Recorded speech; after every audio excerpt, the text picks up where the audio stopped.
Hello, I'm Vivienne McGrath from viviennemcgrath.com, and in this video I'm going to do something a little bit different because I want to tell you or read to you this incredible story that's been written to me by one of my followers. She basically said that she found me. She didn't even realize she was being abused, and then she watched my videos and it changed her life. And I want you to listen to how, because I know it's going to help you.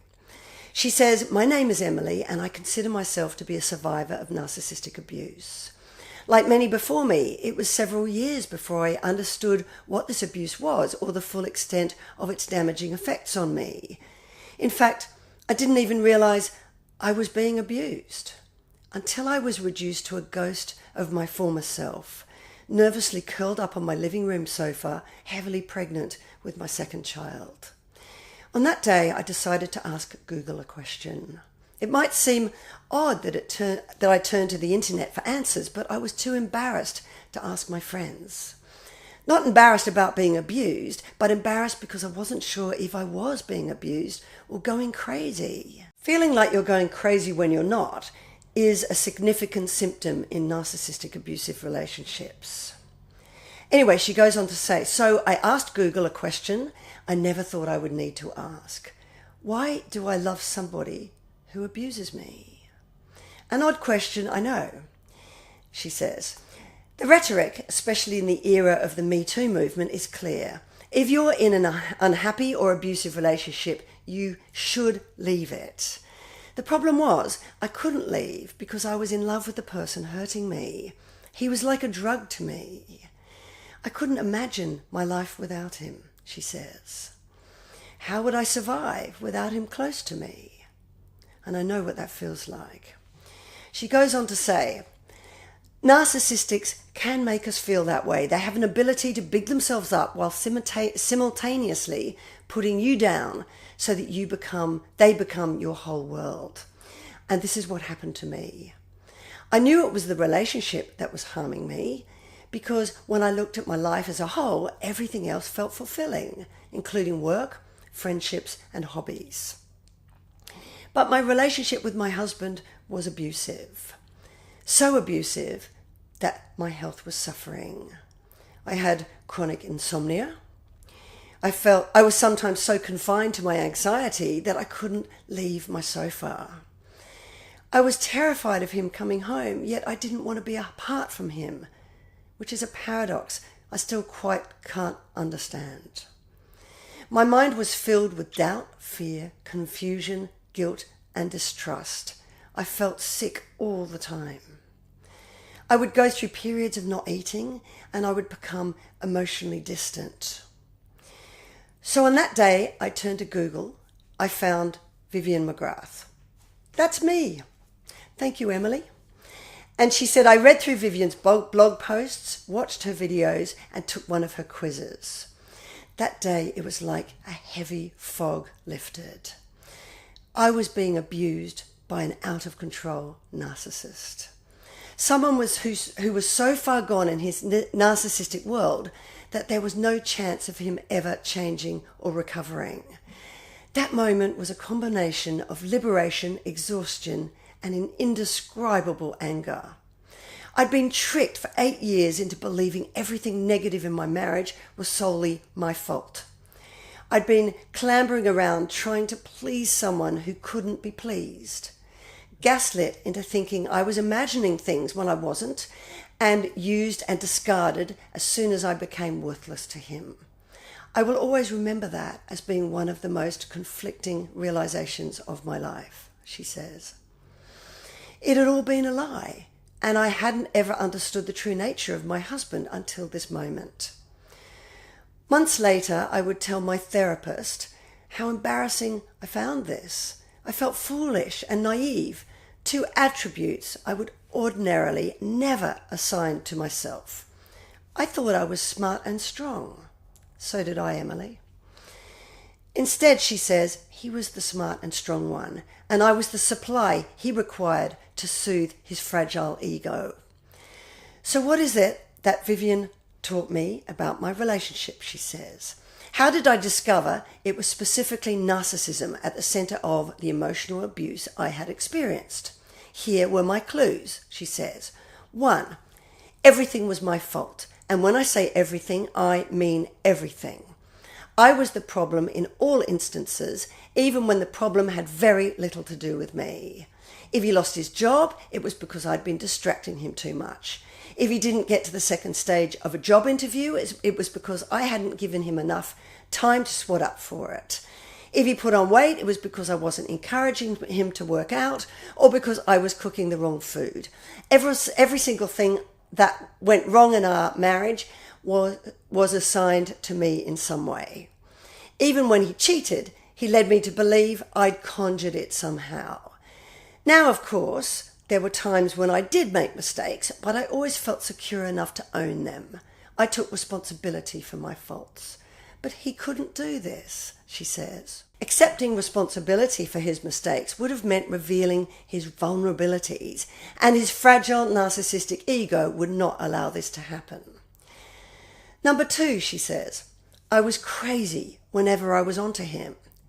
Sometimes my husband would disappear for days on end or come home late from work without any explanation.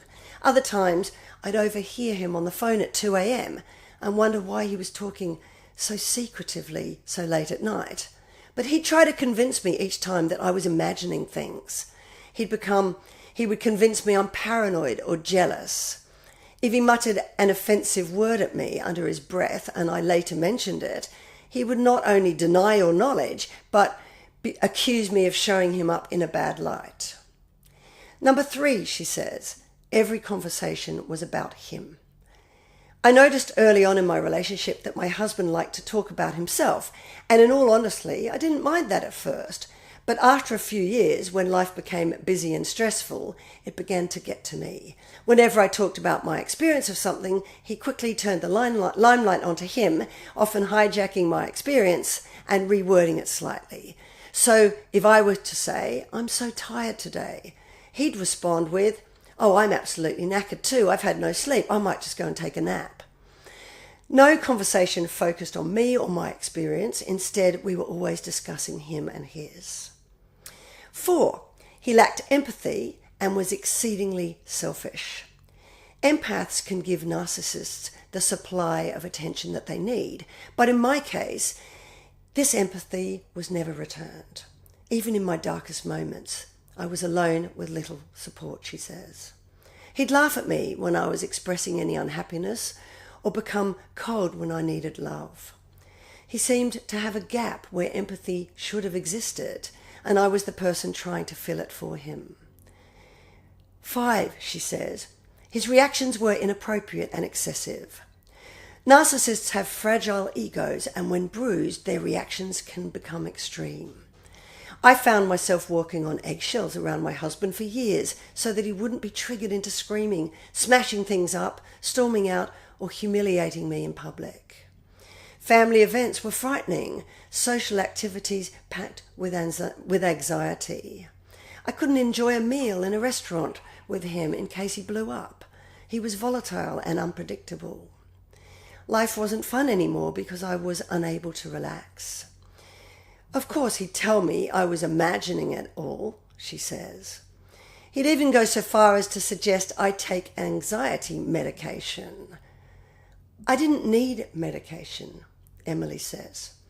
I needed a healthier romantic relationship or no relationship at all. Number 6 of her clues.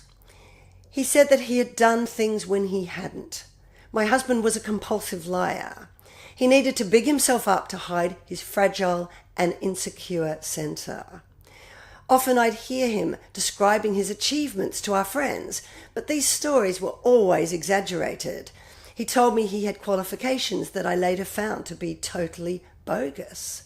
He told me tall stories about his family members and lied about how successful his friends were. In reality, he'd never worked hard enough to achieve anything, she says. But when I confronted him, it was the same old story. I'd imagined it all. The next clue, she says, is that he recycled people. I learned about recycling when I began reading about narcissistic personalities, she says. My husband was a classic recycler. Let me explain what that means. He would go from person to person, sucking from them what he could in order to get the supply his narcissism needed. And then once he became bored or felt he could get no more from that person, he would discard them and move on to someone else. However, after moving through several people, the first person he discarded started to look shiny and new again. So he'd go back and recycle them, reviving the relationship and starting all over. Relationships were never balanced. He was either absolutely adored somebody or he bitterly hated them. One day, she says, he will try and recycle me, but I won't let that happen. Number 8, she says, forever the victim and never the villain. In recent weeks, I've been reading a lot about the drama triangle, she says. The drama triangle is a model used in psychology to demonstrate the roles that we play in any life drama. And the 3 roles are villain, rescuer, and victim. And these roles are interchangeable, and we've all played one of them at some point or another in our lives. But a narcissist cannot be a villain. This would mean they're accepting fault. So narcissists can only be a victim or a hero. And this is why they blame others for their mistakes. People feel sorry for victims, and this sympathy feeds the sensitive ego of a narcissistic personality. I could go on and on, she says, but hopefully the examples I've provided have given you a full enough picture. Once I had formed a more accurate profile about this stranger I had been living with, I was able to create a plan. I knew I couldn't stay in the relationship, she says. I knew I had to find a way out. As embarrassed and as ashamed as I felt, I realized that this love I felt wasn't real love.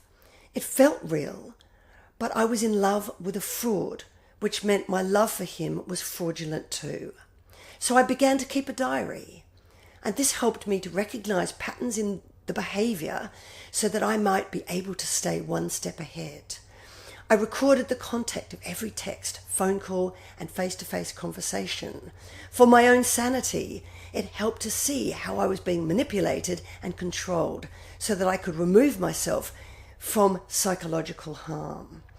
I also signed up to Vivian McGrath's mailing list and did a ton of research on narcissistic abuse. Then I found a great therapist and life coach and inquired about a local group I could attend alongside women in similar situations. I also told my friends and family what was going on, and to my surprise, they believed me. As soon as I stopped entertaining and feeding the narcissism, my husband changed. He didn't change for the better. They never do. He changed by discarding me. And one night, he packed his bags and left me with a new baby. Of course, he blamed me. He made up hundreds of silly excuses for leaving me. But I knew why he was really going. He was going because I'd stopped supplying his narcissism with what it needed to thrive. And he felt vulnerable. He left because I stopped the cycle of abuse. After just a couple of days of him being absent, I felt better than I had done in years. I felt freer. I felt more able to effectively work and parent my children. I felt less tired, less stressed. I spent my evenings with friends or just by myself watching TV and taking care of myself. He had convinced me I couldn't live without him. But here I was. Not only was I was living better. Being free from abuse means I now have a much stronger sense of self and am discovering more about my wants and my needs. I'm meeting new people and enjoying socializing.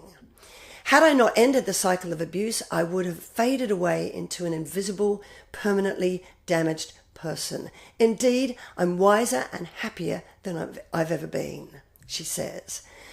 But I want to make one thing clear. I chose a narcissist, so I have to take some responsibility. It's never the victim's fault. Narcissists choose their victims carefully and love bomb them so hard that it's almost impossible not to fall for it. But for me to ensure that the pattern does not repeat itself, I have to accept my role in the relationship. I was codependent. trying to fix a person who cannot be fixed. While I'm not looking for a serious relationship yet, I'm going to approach any potential relationship in the future with wisdom I've gained from the abuse I've suffered. I still have a little way to go, but the main hurdle has been crossed and I'm on the path to recovery. It takes time, especially after years of daily torment, but I urge anyone in a narcissistic abusive relationship who might be reading this to take a leaf out of my book. Your relationship won't change for the better, but you can. Wow, I hope you enjoyed that or learnt as much from that as I hoped you might. And thank you, Emily, so much for not only being here watching my videos, but learning from them, changing your life, and now going on to recovery and healing. That has just made my day. It's beautiful. So the essence of what she says is recognize if you're in an abusive relationship, understand the ways that you're being manipulated, realize your responsibility or how that relationship has affected you and the things that you can do, not to blame yourself, but to learn from that and change into a stronger person. Leave a relationship that is abusive and not good enough for you, because you do deserve better. So I hope that's helped. Thank you, Emily. I really appreciate that. And I'm going to put that as a guest post on my blog.